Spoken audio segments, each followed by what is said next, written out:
You can have anything you want. You can have a Rolls Royce, a Rolex. You can have the biggest house, the most money, whatever. If you don't have the love of God and fruitful, filling relationships in your life, you have nothing. You are poor. There's no greater power than the love of God.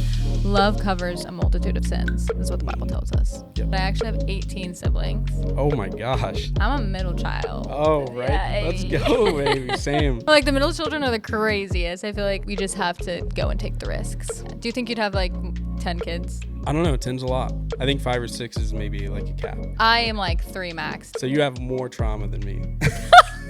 That's probably actually so true. That's crazy. That's crazy you just said that. I probably do, though. That's probably true. You can discern if something is from God or not by the Spirit of God on it. So what is the fruit of the Spirit? Love, joy, peace, patience, kindness, goodness, gentleness. A lot of people don't really like conflict. They don't love it. And I'm like, to be in your greatest relationships, you've got to be able to like deal with conflict well. Matthew 5 literally talks about confronting your brother or sister. If you have a conflict, talk about it with them and don't leave it on the table. You guys will just have like bitterness or anger or whatever, and it's not good to keep unforgiveness in your heart. It's always worth it to work through things, because at the end of the day, all we have is people. There's nothing else we have. We don't have anything else. This is it. This relationship. That's great. That's the greatest gift that I think that we have. If we don't steward those well, what's the point?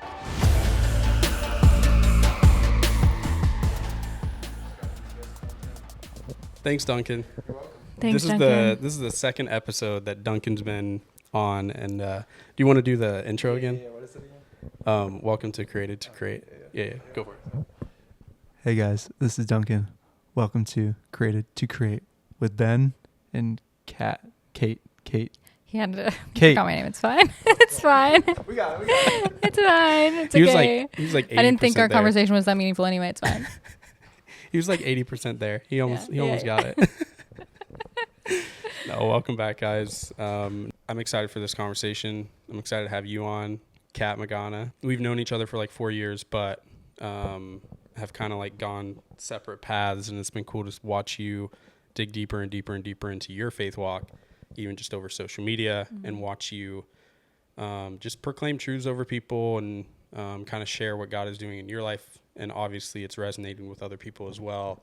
And so I saw like one specific video, I forget what it was, but I was like, I think it'd be good to have you on, because this isn't a theological podcast. We talk about Jesus. We welcome talking about Jesus, but it's not like a Jesus specific podcast. But I do think it's like important to talk about the nitty gritty of just different theological things. Like, it's not like we're sitting up here just like going super, super deep, but even just breaking down simple things that, you know, we believe as Christians, and even just simple ways of life and how to live with God right by your side, I think is really important. So I'm glad that this happened and we're having this conversation, and hopefully you guys get something out of it, and we'll just have fun with it. Amen. I'm excited to be here. I did see that you said like you had like 12 siblings or something on one of your videos, which I'm one of 10, by the way. So I kind of resonated with that. But wait, do you actually have 12 siblings or? Okay, so it's such a long story, but I actually have 18 siblings. Oh my gosh. And that's crazy. Yours are biological. Mine are, every single one of them. Yeah, I'm adopted. I was in the foster care system until I was like 3, and then put into a home that ended up adopting me and my twin brother at like 6 years old. Wow. And then, long story short, I have a couple biological siblings from my biological mom's side. And then that you know?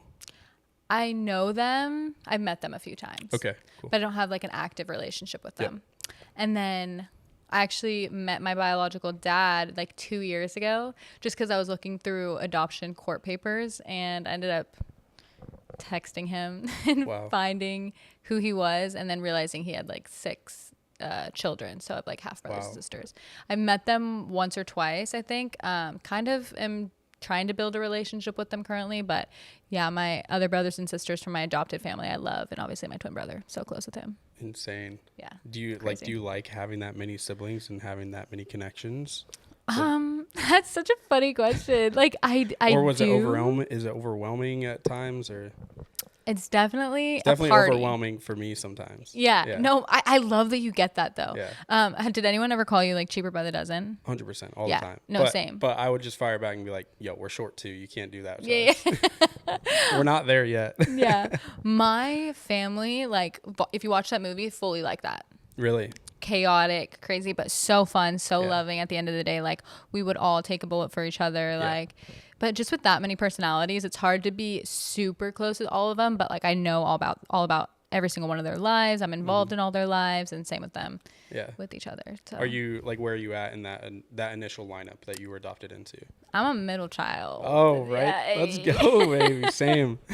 Like, the middle children are the craziest. I feel like we just have to go and take the risks. I always say that I was the forgotten child. Sorry, Mom. She always gets sad at that. So sad. It's so true though. It is kind of true. Hey, it's not my fault. My mom left me at a grocery store and a library. No. And probably a couple other places. No too. way. Yeah. I have vivid memories, but it's okay. Oh my gosh. I love you, Mom. That's traumatic. No hard feelings. That's crazy. With that many kids though. Yeah, Kudos I mean, to your it's bound to happen. Yeah. I would have done the same thing probably. Yeah. Do you think you'd have like 10 kids? Everybody asks me that. I love children. Yeah. I was telling you beforehand, like, I have a big heart for the foster care community or the foster care system and possibly even adopting at some point. But I don't know. 10's a lot. 10's a lot. It's a lot of kids. My mom and dad are, I mean, they're not perfect at all, but to be able to sacrifice so much for the purpose of like raising up 10 kids and following, like, just obeying God and what they believed like they were called to do is such, I don't know, it's honorable. And I don't know if I would do it, but I think it's amazing. Yeah. No, so I agree. Maybe like 5 or 6. I think 5 or 6 is maybe like a cap, but it's really not up to me. Yeah. So, no, it's right. It's for whoever you marry. We bless her in Jesus' name. Yep. And God. Yeah. So I am like 3 max, maybe. Really? Maybe. I'm like. So you have more trauma than me. That's probably actually so true. No, like, oh, yeah, never. No, I'm just like 3. I don't know. Yeah. I don't know. That's crazy. That's crazy. You just said that. Probably do though. It's probably true. It's probably true. Yeah. I love that though. That's funny. Hey, what'd you say before this? You were like, the best things come with opposition or hard yes. Or whatever? If it's a God thing, there's always gonna be opposition. Clip it. Yeah. No, that's cool though. I mean, there aren't many people that I run into that are from bigger families, and just the chaotic nature of it all, and knowing that side of like humanity. you know? For real. Because not many people in America go that route. There were quite a few in the world that I grew up in, because we don't have to get into it, but it was more of like a very strict part of Christianity. But like outside of that, outside of Catholicism or even like the Mormon Church, it's not very common at all. So, but the first thing I was going to talk about was like community. And it's honestly funny because I think one of the good things about growing up in a big family is you have the community like pretty much built in, whether you decide to feed into it or use it or be a part of it or not. It's really cool to have that there. And so for me personally, like having all my siblings, it's pretty special to be able to just like have so many people you can call, you know, so and have so many relationships that you get to build and be a part of. And then when you do get back together and like now we're kind of all separating and doing our own thing. When we get back together, it's like not only is it a reunion, but you have community that you get to kind of vibe with and talk about life with and learn lessons with and stuff. So that's cool. Mm-hmm. Yeah.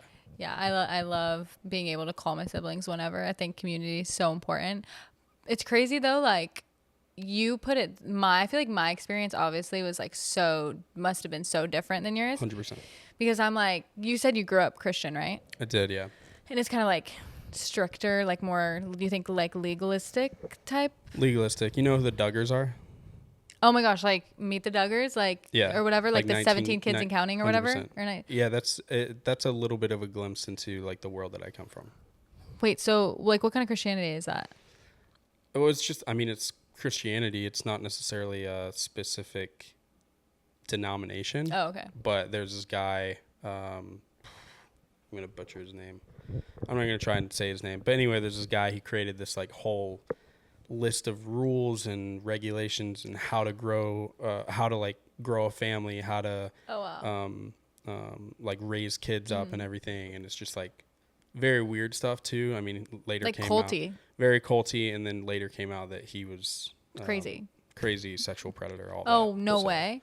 yeah. So what do you remember? You don't remember the denomination he tried to like create, or like the cult or whatever? I don't know.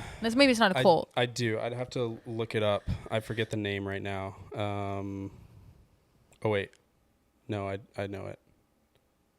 IBLP, Institute of Basic Life Principles. Oh, what the? Yeah. No. You should look it up sometime. I will. That's not the way of Jesus.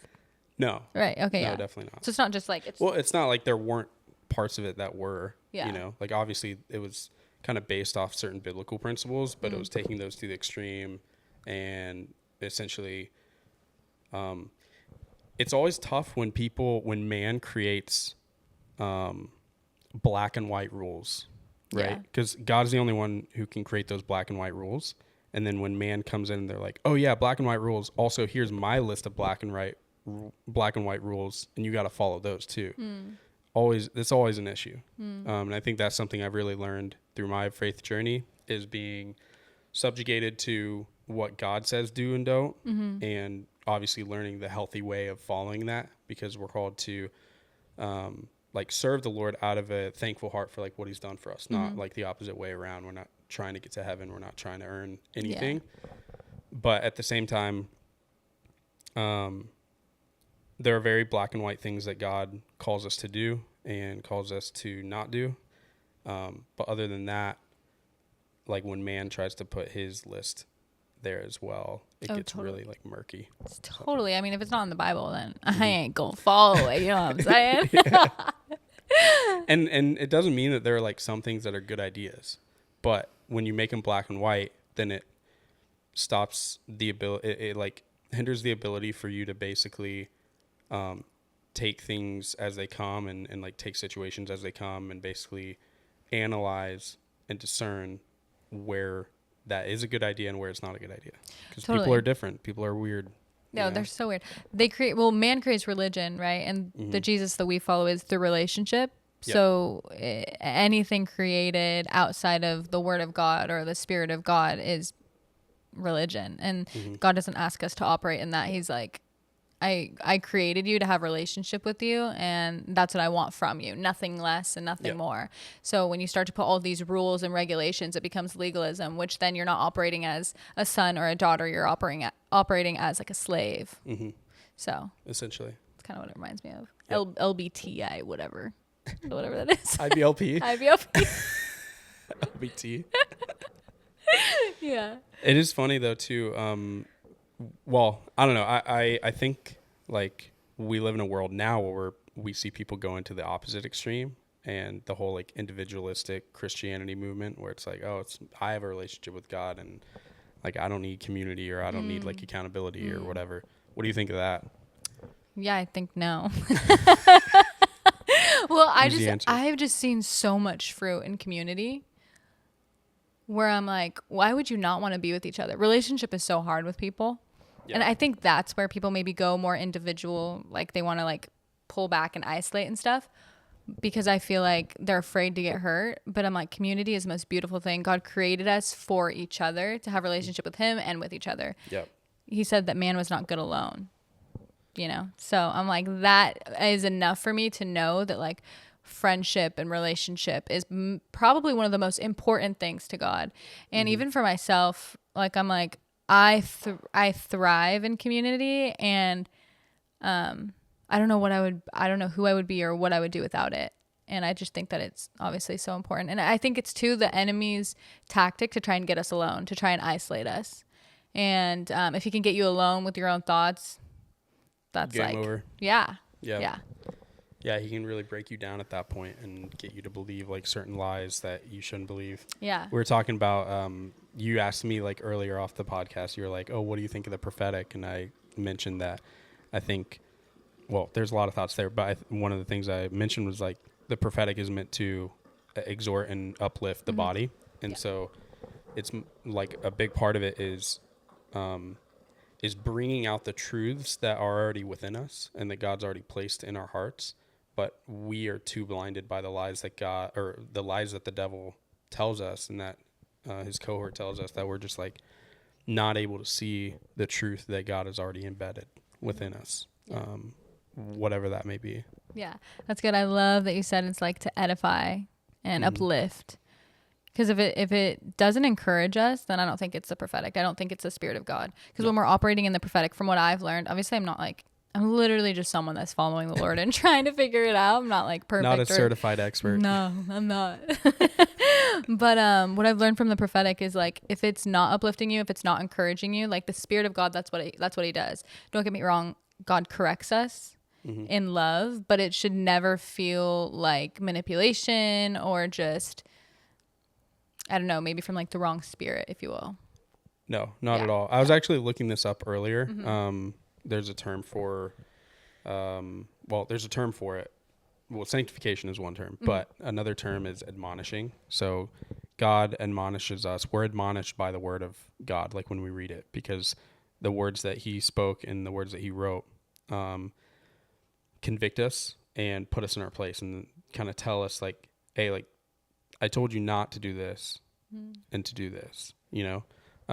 And the definition of admonishing, like the simple definition is to scold, or like to show someone you're not happy with the behavior. But if you dig deeper, it's a way of expressing God's love by communicating truth to me, like in need.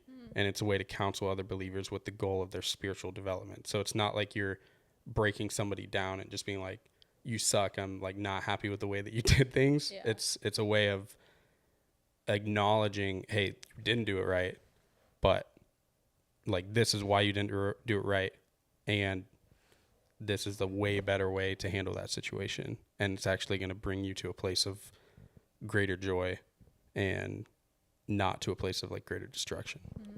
So it's I don't know, I think like admonishing and being in community is super important, because if you're not in community, then you don't have people or have even an institution or a body of believers that's admonishing you and like calling you higher. Yeah. I think too, with that, like accountability, it goes hand in hand with it. Yep. Just having people to like being able to call you higher, just even being there for you when you're going through a hard time. And I remember there was like, so I lived in LA for like 5 years, but I just moved to Orange County like 2 years ago. Which one do you like better? I don't know. That's tough. I think I like Orange County. There's just so much more peace. Well, let me tell you why though. Okay. Yeah, the people who can stay here and have really good community, absolutely love you guys. I think you're amazing. Oh, thanks. But for me, like community was pretty hard. Yeah. In LA, for whatever reason, the Lord actually really just met me in a lot of lonely places in LA. And anyway, so about 2 years ago, I ended up moving to Orange County. And 6 months into moving to Orange County, my dad actually passed away super suddenly. And I remember thinking... Sorry, okay. I didn't have my mic with me. It's okay, you're good. But I remember thinking I would have never, I don't think, survived in LA going through this alone. But because I had entered into a church and I had community and I had friends that were pretty new to me, they all came around me and just like embraced me. And I was like, that's the kindness of God to like literally, in me listening to actually move, because I did feel like the Lord was calling me to move outside of LA into Orange County. But that's the love and kindness of God to bring me around people to actually help care for my soul when it was like in the lowest place possible. Yeah. And so I'm like, that's one example of like why we need community. And I can't imagine having to go through that by myself. So no, not at all. Yeah, same things that I think about, hardships that I've gone through, which isn't as bad as that at all. But yeah, you need it. Yeah. Mm-hmm. And I think the whole world knows that too. Like we all realize that we need some form of community. Everybody's pursuing friendship with people. They want their tribe, their crew, whatever they want to call it. What would you say the difference is between like a true believer community, people who are like pursuing after God in a relationship with him, and just like the general sense of community? Why is it different to have a community of believers. Versus versus just having like friends that are just like friends and don't really believe. Yeah. Yeah. Yeah. Well, I think first of all, we can have friends that are both like non-believers and believers as we are 100%. believers. Yeah. But I do think there's value in us sharing like the same values and beliefs with our friends. Like they're able to speak into the things that God has called you to be, and you're going to be able to receive it well because you're like, you know the Lord, and so you see with God's eyes, hopefully his eyes and ears and heart for me. You're going to be able to call out me when I'm in like the lowest place. You're going to be able to hold me accountable to what God wants me to do, what God is calling me to do and be. Where like people who aren't believers, there's something beautiful about having both, but I'm like, there's something specific, and I think that, how do I word that? Like what's specific about it in your like experience? Yeah, I think there's like, I mean, I feel like there's just a difference when your best friend believes the same things as you, and like your values and morals and beliefs are coming from the same foundation. Mm-hmm. And that's God. That's like the Spirit of God, versus like someone who may not be, which is totally fine. We can have these friends, but they're just not going to be able to reach your heart the ways that the Spirit of God would. Mm. So like, not to dig deeper into it, but using the example of your dad passing away, mm-hmm. like how did those people speak into your life in a way that they couldn't have if they didn't believe what you believed? So good. Okay, yeah, actually, this is gonna be so deep, so if you have to cut it out, you totally get it. But hey, this is what I'm here for. The eternal perspective. My dad was a believer, and he loved Jesus, and so I know that he's in heaven. Mm. And there's a different kind of grieving that happens when you're a Christian, because you're like, I know I'm going to see you again. And it's not like it doesn't hurt any less. But I had people just reminding me of that over and over and over again. And there were times that I felt so alone, because everyone goes through grief differently. And you can't even if you lost your dad, I wouldn't be able to know what you're going through, because what you're experiencing is something way different than I've experienced. Mm-hmm. And I feel like my friends who knew the Lord and dwell with the Lord's presence just were able to call me higher when I felt like the lowest I've ever felt, and just being like, God still loves you. He still cares about you. He's still there with you, and you're going to see your dad again, and he's with Jesus, and that's the best place that he could be. And I think there's something beautiful about that, where, as I guess my friends who didn't believe so much, it's just like they don't have that perspective. They don't have a perspective of eternity. And I think as believers, it's really important to live with an eternal perspective, yeah, because it keeps you in check. It's like, this is not our home. Yeah. Like, it's beautiful. Like, I love life. And I think that is just, yeah, I think life is a gift, but like, there's nothing that's going to compare to when we're like face to face with Jesus. Yeah, 100%. Yeah. And it's easy to get lost in the sauce. So like, having those, for sure, especially in LA. Especially in LA. So many things to get distracted by out here. So many fun things. Oh, yeah. Distractions like crazy. Distraction is from the enemy. Absolutely. You have like so many people to date if you want to choose. You have so many like events to go to. You can choose like the next coolest thing. It is the hardest thing to stay focused in LA. And that's why I think community is so important, because it keeps you grounded. Mm-hmm. Like, don't look to the left or to the right. The Lord's called you to look to what he's called you to. Mm-hmm. Yep. And it is very hard in LA, but it's also beautiful if you can lean into the Lord on that. Yeah, 100%. Yep. I agree. That's why I'm here. Yeah, you guys do a great job. It's, well, thank you. Praise God. I think it's literally, I've talked about it before, and it's funny because it's not even about like a whole like institution of, oh, like we're this specific group of people and we're like doing missions in this place. I think there's just there are just so many individual hearts that are pursuing after God. And when you have that, it just sparks like other people to do the same.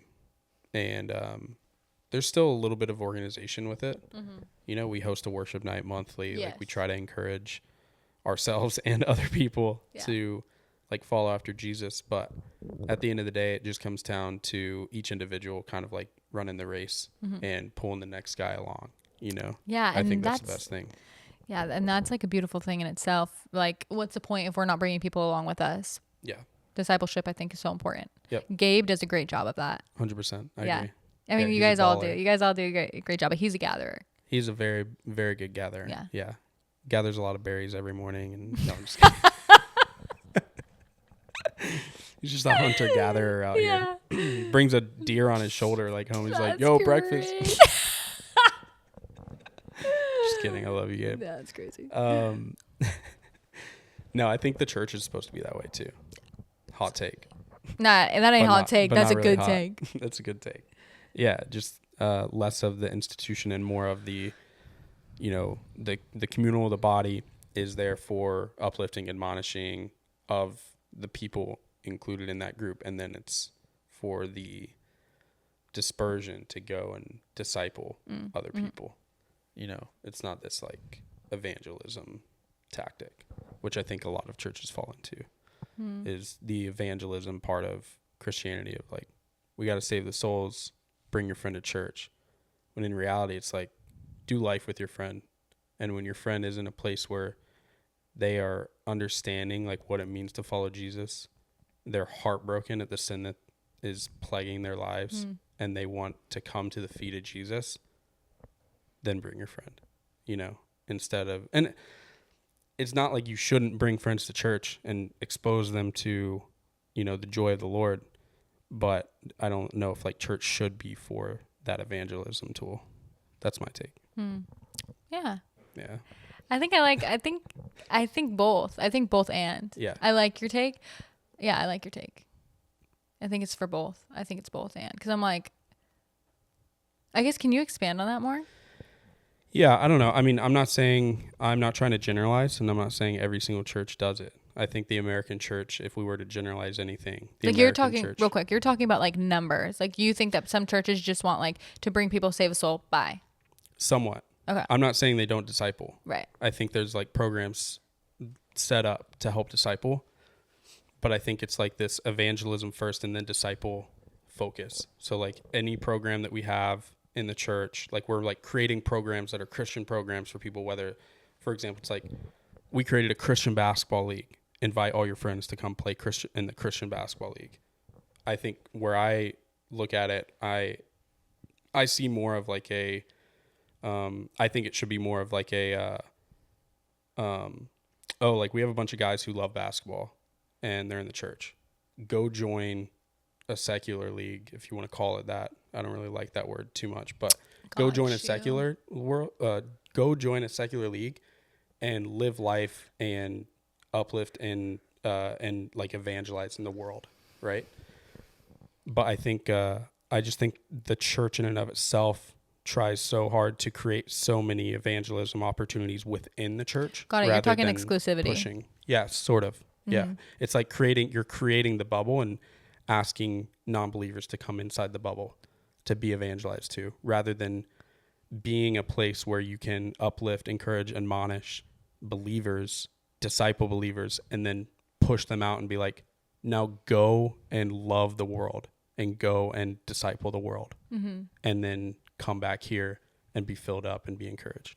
That's good. I like that. I agree with it. And I'm like, I think like there is some gold to having like those groups, just because some people do feel comfortable going into the church and then like coming into a space where there is only Christians. So I think it's, I'm not saying it's all bad. Yeah, I'm not saying totally. like every single group is bad. Right. I'm not saying small groups are bad. I think you want small groups more. are really, really good. But my hot take is just like the whole, let's create like every program in the book for every interest that you have in our Christian like bubble. Yeah. Instead of creating those, go join the ones that are already created like in the world, and go like be the difference makers in those groups. You know what I mean? Absolutely. Like be the people that are different. Be the people that are playing basketball and not cussing up a storm. You know what I mean? Yeah. That's kind of like what I'm talking about. And that is like the most beautiful picture of Jesus. That's what he would do. 100%. Right. So, But rather, there are some churches, not all. There are some churches that I've seen where they like create a Christian basketball organization. Yeah.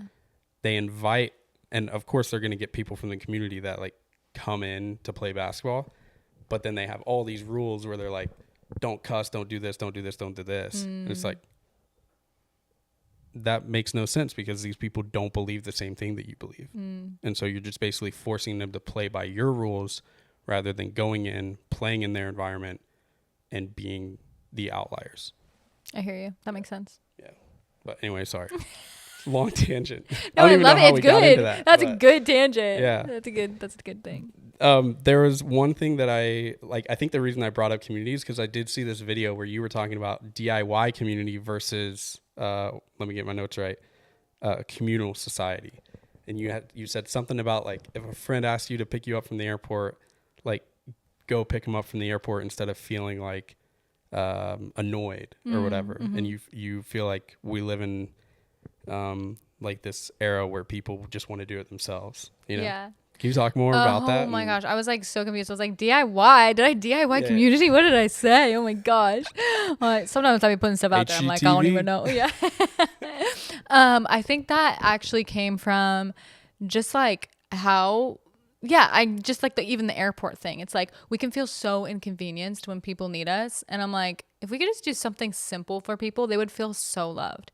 Sending your friend flowers, going and picking them up from the airport, sending them a nice text. I'm like, we're just so consumed with ourselves, and I can do it too. I can be just like, honestly, even in this season, like I feel like the Lord is just teaching me so much on how to be a better friend. I mean, continuously, but just like especially in this season. And a lot of that looks like just sacrifice and just like, what seems like inconvenience to me, like I want to be able to do that. So like you feel like you can come to me for anything. And there's boundaries, I think, in friendship for sure. But I think that, I don't know, it's just important to be able to let ourselves be inconvenienced for friendship and letting people feel safe, like they can come to you. Yeah. No, that makes sense. Like more like sacrificial love too. Yeah. Yeah. Like you don't necessarily always have to pick them up from the airport, but to be in a place where you think, oh, like, why are they asking me to pick them up? And to me, like, I look at that and I'm like, dang, like, that person trusts me to pick them up. And it's like they're giving me, they're showing me that they care about me and trust me as a friend to, like, pick them up. I'm not saying there aren't people out there that abuse people. Oh, for sure. But I think even when your heart gets, like, hard and you're thinking to yourself, like, why are they asking me to do this? Like that, I think, is a scary place to be. I think you always want to keep your heart soft. There's this book by Danny Silk. It's called, I don't know if you've ever read it. It's called Keep Your Love On. I haven't. You're like, I am not a reader. No, not me. Not a huge reader. Yeah. I'm trying to be better at it. Yeah. I love that book. Me and my friends talk about it all the time, but it's like this idea that no matter what, like you're kind of untouchable because you're always going to keep your love on no matter what someone does to you. Yeah. And that's a pure form of love, and not in the sense of no boundaries, because that also is just like, where's your self-worth? Of course. But in the sense of like, I'm open to loving you and caring for you. Even if I get hurt, I'm always going to still take the high road. I'm always going to keep a soft heart towards you. So I think if someone asks me to do something for them and I'm thinking to myself like, selfishly, like, no, I'd rather like sit on my couch and scroll on my phone, I'm like, what's the point? Like, aren't we supposed to just like be there for each other, do things for each other, show each other how much we care about each other through the small things? So I don't know, I'm so passionate about that. I'm not an expert at it either. I want to get better at just being a better friend and being a better just person that, honestly, anyone. I think Jesus is the biggest part of that too. Your relationship with Jesus, and the love that overflows from it too. Because I know myself, and I know that within my own strength, because I tried it so many times. I know within my own strength, I can't provide that love to people. I can't be sacrificial, inconvenienced, any of it. But when I allow God to do that and I'm looking to him for the strength, it's like times 10. I can do it over and over and over and over again because he's the one providing that energy for me. If someone asks me like 3 times to pick him up from the airport, walk the dog, whatever it is, that maybe the third or fourth time I'm like, yeah, sure. But like, I'm not like wanting to do it. But I think when I sit in that brokenness and think to myself, gosh, like he asked me again, I hate this. Like, I don't want to do it. But then I sit there and I'm like, okay, God, like this is where you come in. I think at that point, the love that is poured out from me is like way better than anything that I could have offered that person. And then that's when you kind of shift to that place of what you were saying, like you shift to a place of joy and like, hey, I'm doing this because I care about you. Yeah. You know, and the care doesn't necessarily come from you, but it comes from God because you realize like what he's given you. And he just like flows through you as you Yeah. spend time with him. Yep. Yeah. Yeah. It's beautiful. Yep. It's closer you get to him, the more he just radiates off you and bounces off you, flows through you, whatever verbiage you want to use. Yeah. Your best days, your best relationships will be with Jesus at the center. Like the more time that I think you spend with him, from what I've learned, is just that's when the greatest relationships, the most intimate relationships, and the most rewarding relationships, I think. Yeah. That's what it'll come from. 100%. I agree. Switching gears. Yeah. Wisdom. How do you ask for it? Bro, I'm like, I need the Lord's wisdom because I'll be making choices out here. I'm like, I don't even know. Like my heart, I think as all believers, our heart is like to do the right thing. We're like, Lord, are we doing the right thing? Like I think we get so wrapped up in doing the right thing and like pleasing the Lord. And I think he's just like, just ask me for wisdom, ask me for knowledge, and then trust that I'm giving it to you, because if you ask, like, I will give it to you. Why would he not give you wisdom? Why would he not give you knowledge? And sometimes I just think it's really hard for us to trust ourselves. And I think that's something God's teaching me right now is just like, I've been saved for like 8-9 years. And I'm like, he's like, you can trust yourself. Like you spend time with me, like trust your heart that I'm speaking to you, trust that you can hear my voice. But then there's those times where I'm like, I don't know. And I think that's humanity. I think that's like the part of the journey of like knowing God and loving him. But when I don't know, I go to the word, and I did a video on this. I'm sure you saw it, only because you stalked, but like not because you watch my videos. Yeah, never. Every time I see one, I'm just like, yeah, next. But when I don't know, I go to the word, because the word doesn't lie. So it's like, okay.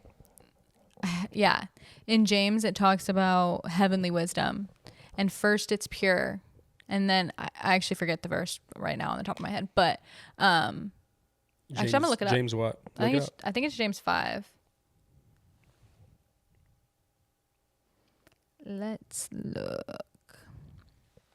Okay. It literally was on it. There it no, is. I'll be needing it in this season. Okay. Okay. It says wisdom from above. Who is wise and Sorry. Are you like judging me? No, the first time you said it sounded like you said wisdom from a butt. Cut that and make chuckle. that wisdom from above.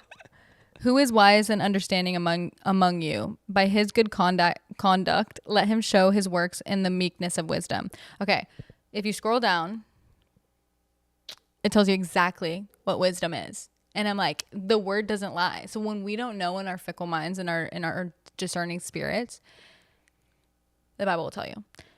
But the wisdom from above is first pure, then it's peaceable, it's gentle, it's open to reason, it's full of mercy and good fruits, impartial and sincere. And a harvest of righteousness is sown in peace by those who make peace. Anyway, full of mercy and good fruits, impartial and sincere. Okay, so I'm like, am I operating in wisdom? Is what I'm thinking about. So like, let's say I have a question and I'm asking the Lord for wisdom. Like, show me if this career move is like the right one, or if I should take this opportunity. Yep. Am I operating in wisdom? So is what my decision is it first pure? Is there peace that attaches to it? Is the wisdom that I am holding, is it like gentle? Is it open to reason? Like open to reason. So like if someone else were to tell me no, or if there was red flags in it, am I open to that? Or am I just like, no, I want to do this because it's way more money and I want to take the opportunity. Yeah. Closed off. Yeah. Full of mercy. we get it, you know? And good fruits. What is good fruits? The Yeah. fruit of the freaking spirit. I love that. Love, joy, peace, patience, kindness. goodness, gentleness. No, it's so good. It's so good because I'm like, I never thought about that until literally this year. I'm 9 years into loving the Lord, and I didn't realize like I could take my opportunities and my thing and my decisions and judge them by the Bible. Sorry, that took me a second. But I you know what I mean? Anyway, that was a really long tangent to whatever your question was, but No, it's a perfect answer. wisdom and knowledge. Yeah, wisdom. Yeah. Solomon asked for How do you wisdom. get wisdom? Dude, I ain't gonna ask for anything. You can't ask for wisdom if you don't even know what wisdom is. Oh wait, either. that's a bar. Oh, thanks. Yeah. Clip that. Bump it. So Solomon. asked for wisdom. Dude, the best Yeah. thing to ask for, in my opinion, for the Lord is for a pure heart, clean hands, wisdom, and knowledge. Yep. I think that's in Proverbs, no? I don't know. Probably. Maybe. I think it is. I don't know. Probably is. Said something about like asking for wisdom. He who asks for wisdom is blessed. Yeah. Well, By yeah, some wisdom degree. is fully in Proverbs. And I'm just like, wisdom, we need wisdom to operate. We need wisdom to... Mm-hmm. But like God's wisdom is beautiful. Like I'm like, Yeah. we're not going to fail if we have the Lord's wisdom. No. But I think it's funny too. Like, I think the reason wisdom is so good is because it's attaching yourself at the hip to God. You're Yes. allowing him to speak over your Yeah, life. that's good. As we were saying earlier, like admonish, sanctify you, and put you in a place of humility.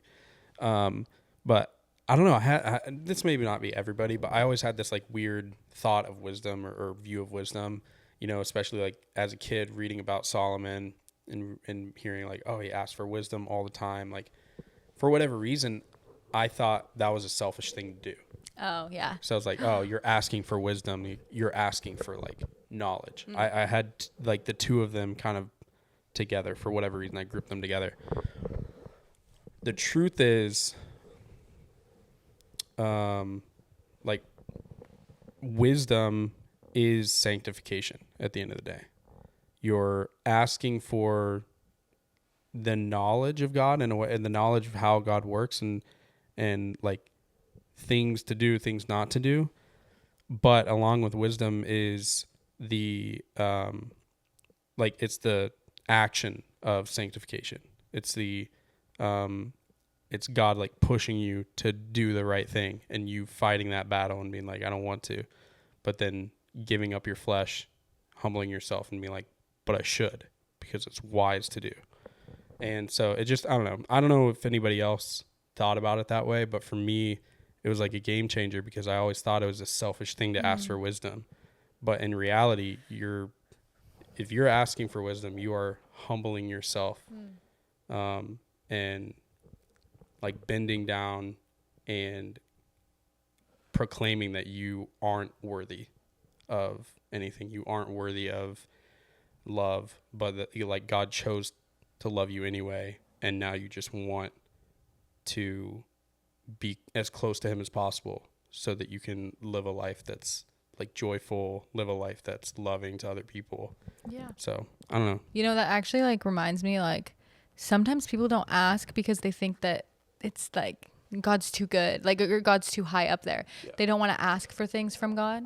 And I'm like, that is the saddest thing to think. And I genuinely, I'm like, I hate when people think that because I'm like, the Lord loves to give you good things. He loves to give you wisdom. He loves to give you knowledge. He wants to give you peace and comfort and joy. And people just like, they forget like Jesus is where our help comes from. Like God wants to help us. And so I just want to speak to even that thought. If people think like they shouldn't ask God for something, God longs and wants you to ask for things from him. He wants to be in relationship with him. You are a son or a daughter of the Most High King who wants to love on you and care for you, and asking him for things is like, I almost feel like it's just like honey to his soul. Yeah. Not like he has a soul, but you know what I mean? So why do you think we don't want that then? Like, why do you think like the gut reaction of us as humans is to not want it or to not ask for it or to think that it's a bad thing to ask? Yeah, not to want to ask for it. I think, to be honest, if I'm really honest, maybe this opinion will change later. We're so opinionated when we're young in our 20s and stuff. Yep. And I'm just like, oh Lord, get that out of me. But we're probably gonna look back on this in like 10 years, like we knew nothing. 100%. We acted like we knew everything. But I will say, like put a button in that or whatever you want to say. I don't know. Put a pin. Yeah, not a button. I don't know why I'm saying a button. Jeez. It's really important. Like the whole reason I have this podcast, and the whole reason like we have these conversations is because it's really, really important to put yourself in vulnerability and put yourself in a place where you are pursuing these things that we're talking about. But we're not in a position where we're certified experts in anything, right? But I think for me, by putting myself in a place where people are watching me talk about these things, it's even another form of accountability.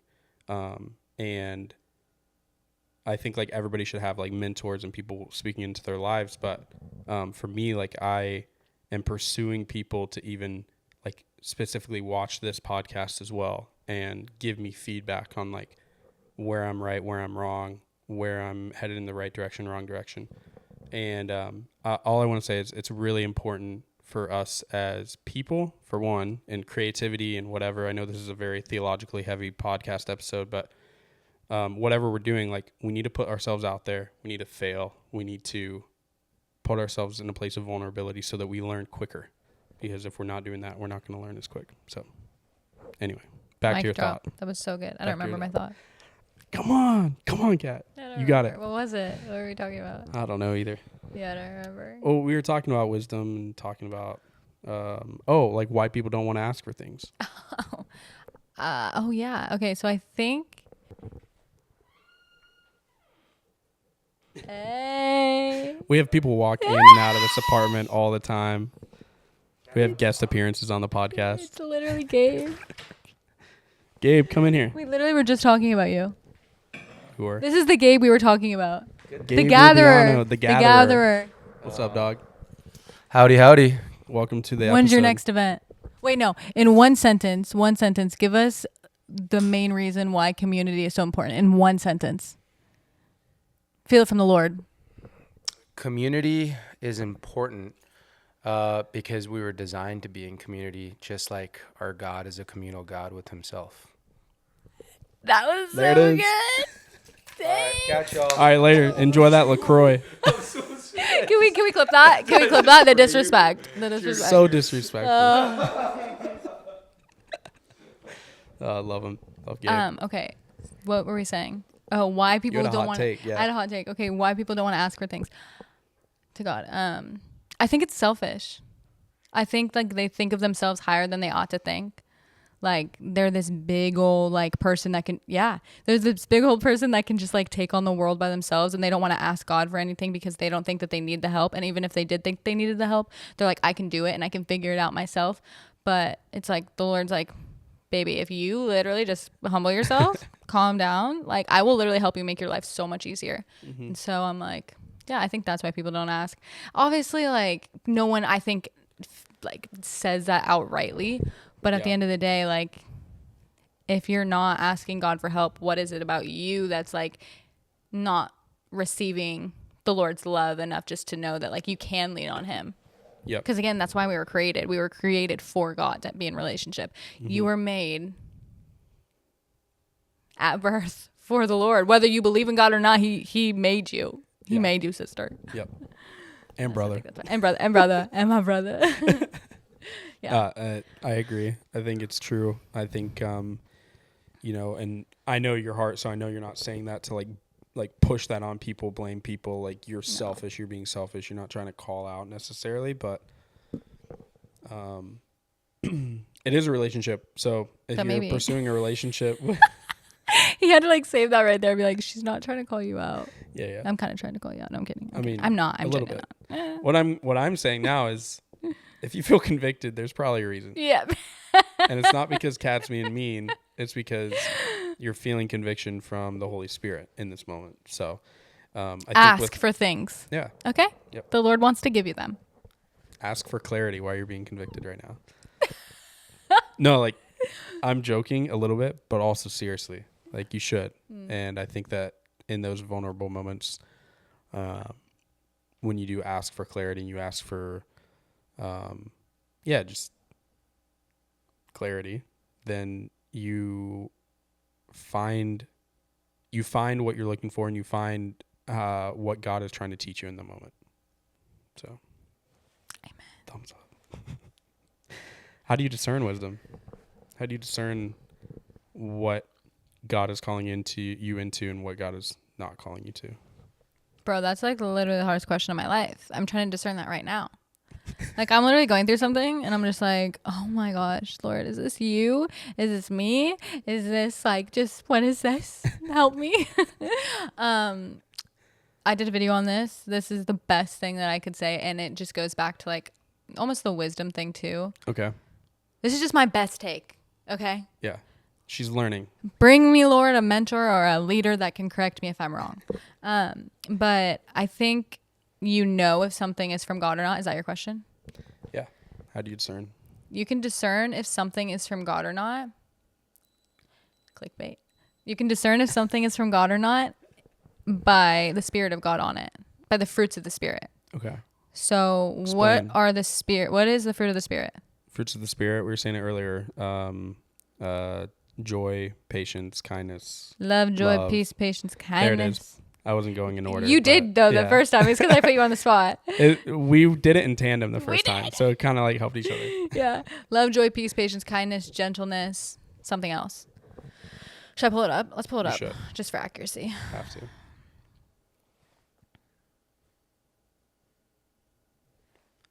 I liked what you said, and I think I know what video you're talking about. I liked what you said about God not being a dictator.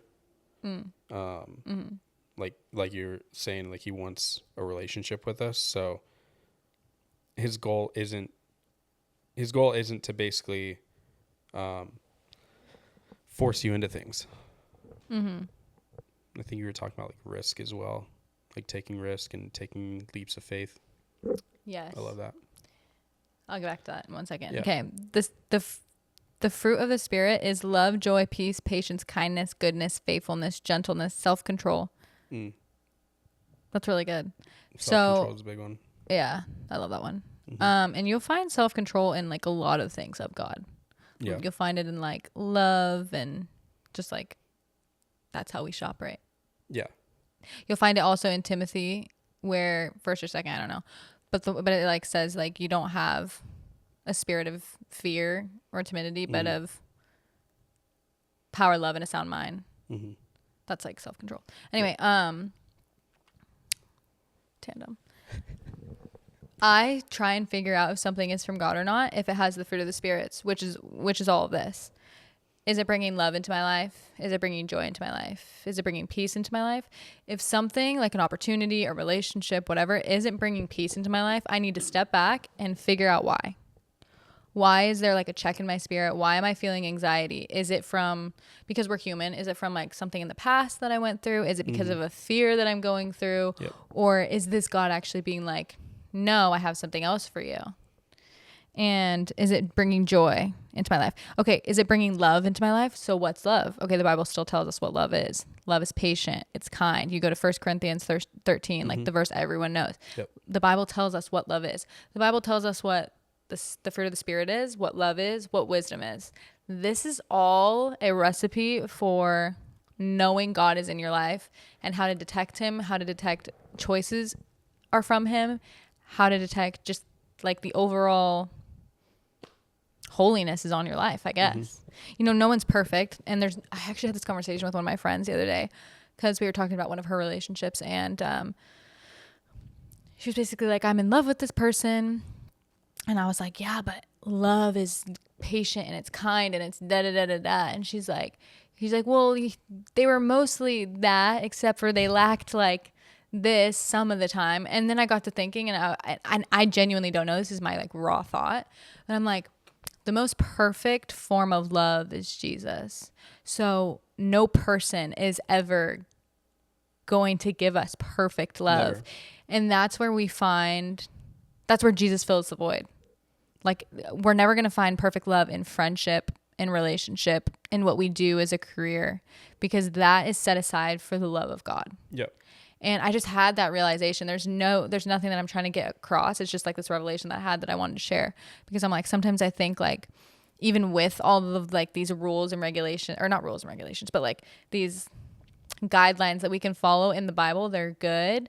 But at the end of the day, Jesus is the most perfect thing. Mm-hmm. And if our identity and our worth is not rooted in him, then we'll just be astray. We'll go astray. Yep. You know what I mean? Yep. Does that make sense? Makes total sense. Okay, because I'm still thinking about that thought. I'm like, oh my gosh, so no one's gonna be perfect. Okay. Yeah. Okay, but Jesus is, so. He is. And not only does he fill it for you, but he'll fill it. He'll fill the gaps in your relationships with other people too. Oh, I'm learning so much about that. Mm-hmm. Yeah. So like, say you fail somehow, you hurt me, you don't come through when you're supposed to in our friendship. I can sit here and because if we're in deep community with each other and I know your heart and I know the ways that you're seeking sanctification, I know the ways that you're seeking wisdom, then I can sit here and as a brother, I can be like, okay, Kat, that really hurt. And there's reality in that. And we should address that. But I would be remiss if I didn't forgive you and I didn't want to move forward with you. Right. And I think that's where the love of Jesus comes in, because me as a human can't forgive you. I'll think about that the rest of my life. Yeah. But when Jesus is a part of that, when Jesus is the whole part of that, then I do have the ability to forgive you, even forget, move on, and pursue a deeper relationship, even though there was hurt that happened. And then on the receiving end, like that's on the receiving end, and then on the giving end, realizing, oh, this person is in a place where they are extending that forgiveness, and that forgiveness only comes from Jesus. And then that's just an extension of what you're already feeling from Jesus. And so he's just like making relationships whole on both ends of the spectrum and on both sides of the fence, because he's filling those gaps. You hear those stories of, it's really extreme, but families who have, some loved one murdered by somebody or killed by somebody in an accident. And you hear the stories of the family finding some sort of reconciliation with that person. And to me, that's just like the most extreme, but also the most beautiful form of the way that God is like filling in the gaps, because there's no way that we as humans could complete that circle or fill in those gaps. There's no way that we could find that type of love within ourselves to forgive someone for doing something that horrible. But with Jesus, it is possible. And, he did it for us on the cross. He forgave every single sin committed by every single person, as long as they believe and accept that. And I don't know, that's just, it like breaks your heart to think about the hard things that happen in life and the bad things that happen in life. But to know that there's a God that cares about those things and cares about redeeming those hardships is really cool. And it's really cool to be in a relationship with that God, because then you're covered no matter what happens. Totally. It's pretty cool. I love that. It's so extreme for sure. My dad's son, he's my brother. I didn't get to know a ton. I wasn't super close with him, but he was murdered by someone. Wow. And I watched my dad just still obviously walked through like a crazy amount of grief and just sadness, but he never became hard. He was the most like soft, gentle-hearted person that I had ever met. Like so loving, so caring, so sacrificial. And he didn't obviously he was so hurt by the fact that his son was killed, but he let the love of God keep his heart soft. And I think like you were saying, that's like where God comes in and fills those gaps. Yeah. I'm like, there's no greater power than the love of God. Love covers a multitude of sins, is what the Bible tells us. Yep. And yeah. A multitude meaning every. Yeah. Yeah. But anyway, I love Nothing's God. left on the Relationships table. are so hard also though. Like, Super hard. dude, do you feel this? Like, I don't know. I feel this. Maybe I'm just like a deep girl and just like, I'm so a deep girl. Like, yeah, I'm a deep girl. But anyway, so I think a lot. I overthink. I do. And I'm like, Get lost in the sauce. I'm like, bro, I will work through anything with you. Work out anything with you. Like if I have a friendship that's like in turmoil or like has a problem, you and I are sitting down and we are going to talk about it. Matthew 5. I'm fiery sometimes, but Matthew 5 literally talks about confronting your brother or sister. If you have a conflict, talk about it with them and don't leave it on the table because it just will. You guys will just have like bitterness or anger or whatever, and it's not good to keep unforgiveness in your heart. So I'm right away It'll always come back let's around. figure it out. I'm gonna fight with you through the end. And I think it's a good quality that I have, but I've also just noticed that like a lot of people don't really like conflict. They don't love it. And I'm like, to be in your greatest relationships, in your friendships and in your family and romantic relationships or whatever, you've got to be able to like deal with conflict well. And Jesus invites us into that. And yeah, I think that's another reason why people, I think, isolate and just like love to be individual because they don't want any drama. Yeah. But I'm like, if you learn how to do it right, like it's the most rewarding thing ever. Yeah. You grow deeper and deeper in relationship with those people. Yeah. I hope he's okay with me talking about it. I think he is. But since Gabe was in here If earlier, not, we'll we'll totally cut zip it out. No, Gabe was in here, and Gabe's my brother. Gabe's my homie. We've only known each other for like 4 years, but we've gotten extremely close over those 4 years. And I think one of the biggest things that we talk about that a lot because he's very good, same as you. He's very good at just like addressing things and moving on. And that's something I struggle with is addressing him. I don't struggle with confronting the confronting the conflict. Mm-hmm. It's a mouthful. I'll confront it, but I'm not the one that's so easy to process, work through, and move past. Takes a little bit. And he's someone who pushes me and has pushed me a lot to get quicker at that, to realize things aren't as heavy, and to get past hurt, to give that up to the Lord and receive back love and be able to give love instead. Forgive, forget, all that good stuff. And,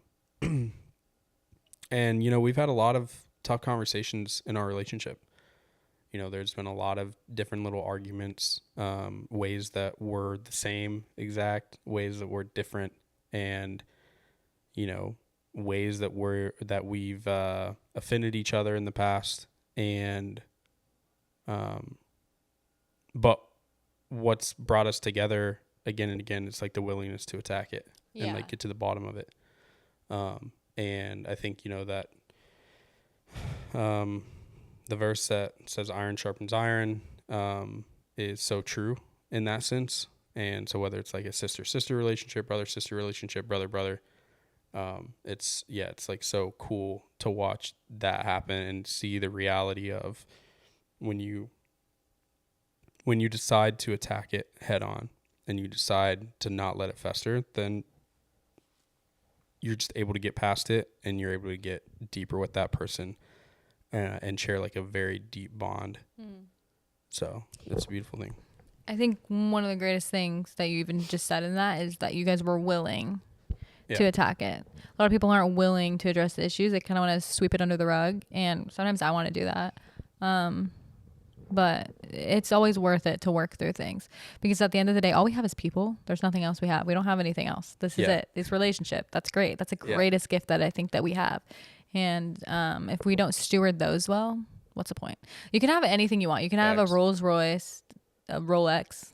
You can have, I don't know what else you want. What else is it are? I don't know. You can have the biggest house, the most money, whatever. If you don't have the love of God and fruitful, filling relationships in your life, you have nothing. You are poor. Yep. In my opinion. Is that too harsh? Not really. I think the Bible says something about that Probably. too. Yeah, something if you even like taken away from like the materialistic things, I think it's Corinthians that talks about like if you have what is it? If you do like any sort of like good work, if you have I need to look it up. It's 1 Corinthians. I know it is. Okay. I'm just going to read straight scripture. If I speak in the tongues of men and of angels, but have not love, I am a noisy gong or a clanging cymbal. If I have a prophetic power and understand all mysteries and all knowledge, and if I have all faith, so as to remove mountains, but have not love, I'm nothing. If I give away all that I have, and I deliver up my body to be burned, but I have not love, I gain nothing. And then it goes into love is patient, love is kind, love does not envy or boast, it's not arrogant or rude, does not insist in its own way, it's not irritable or resentful, it does not rejoice at wrongdoing, but rejoices in the truth. Love bears all things, believes all things, hopes all things, endures all things. Love never ends. Those first 3 verses of 1 Corinthians 13 are such heavy hitters because what you just talked about is so true as well. It's like all these materialistic things. Have $1 billion, have a yacht, have a whole big family, but you don't have love, you have nothing. And God takes it way deeper and basically says, if you follow after my teachings, if you learn my gifts, if you learn the knowledge, if you gain wisdom, but you don't have love in doing so, you have nothing. Because at the end of the day, love like covers all, and love is like endures all. Like love is patient and is kind. That is the essence of who God is. That is the essence of what God's nature is. And so if you don't have that, then it's all worth nothing, according to God. So it's biblical. Yeah, I love that. Love is it all. Love is everything. Yep. What a great combo. That was a really good conversation. I'm glad you hopped on.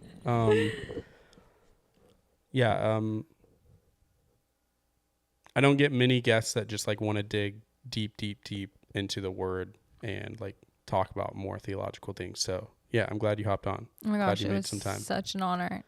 God is the most creative being. We have access to the most creative being.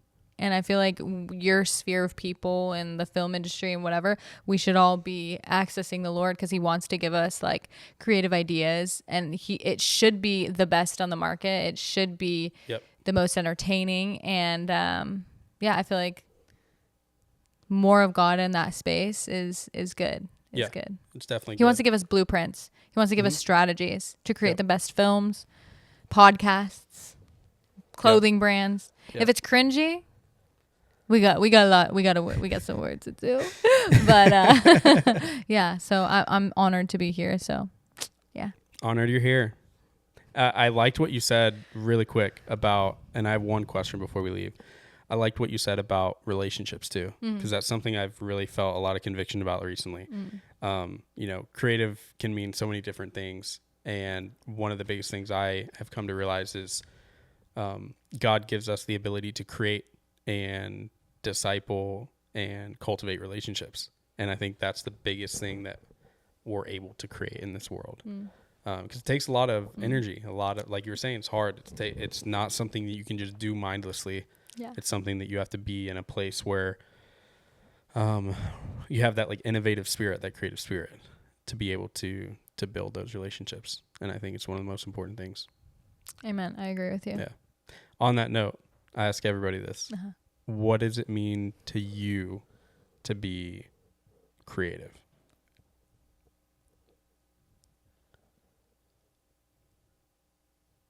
That's a great question. I know. That's why I ask it every time.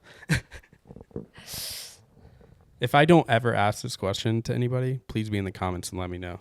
Let me hear it. I think it's